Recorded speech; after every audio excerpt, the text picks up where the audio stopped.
ఈరోజు శ్రీ సత్యసాయి జిల్లా వ్యవసాయ కార్మిక సంఘం ఆధ్వర్యంలో కదిరి పట్టణం సిపిఐలో ఈ నెల 21-2 కష్టజీవుల పాదయాత్ర బండ్లపల్లి నుంచి మొదలుపెట్టి అనంతపురం టవర్ క్లాక్ దగ్గర బహిరంగ సభ ఏర్పాటు చేయడం జరిగింది.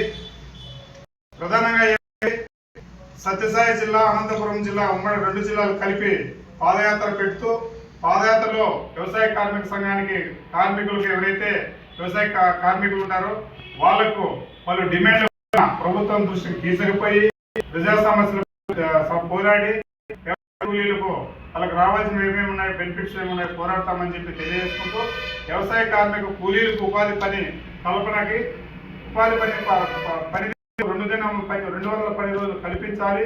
అదేవిధంగా రోజువారీ కూలీ 700 పెంచాలి.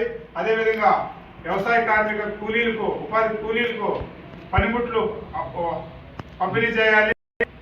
మౌలిక సదుపాయాల పైన వ్యవసాయ ఉపాధి పనిచేసేటువంటి మనము పోస్టల్ రిలీజ్ చేయడం జరిగింది. ప్రధానంగా 22-23 కార్యక్రమానికి రాష్ట్ర కార్మిక సంఘం రాష్ట్ర గౌరవ అధ్యక్షులు జిల్లి విల్సన్ గారు, అదేవిధంగా రాష్ట్ర కార్యదర్శి కేశవరెడ్డి గారు, ఆవుల శేఖర కేశవరెడ్డి గారు, కోటేశ్వర గారు, రాష్ట్ర కమిటీ వారంతా వస్తున్నారు. అదేవిధంగా ముఖ్య అతిథులుగా రాష్ట్ర కార్యదర్శి రామకృష్ణ అన్న కూడా వస్తున్నారు. రాష్ట్ర కార్యవర్గం కూడా వస్తుంది. కాబట్టి ఈ సత్యసాయి జిల్లాలో ఉన్నటువంటి ప్రజలు ఎవరైతే వ్యవసాయ కూలీలు ఉంటారో ప్రతి ఒక్కరూ 20వ తారీఖున పాదయాత్ర మొదలు పెడతాం. ఈ 22వ తారీఖున అనంతపురం టవర్ క్లాక్ దగ్గర 4 గంటలకు బహిరంగ సభ జరుగుతుంది. ఆ కార్యక్రమానికి వ్యవసాయ కూలీలు, ఉపాధి కూలీలు ప్రతి ఒక్కరు రావాలని చెప్పి తెలియజేసుకుంటూ వ్యవసాయ కార్మిక సంఘం ప్రతి ఒక్కరికి ధన్యవాదాలు తెలుపుకుంటూ సెలవు తీసుకుంటున్నాం.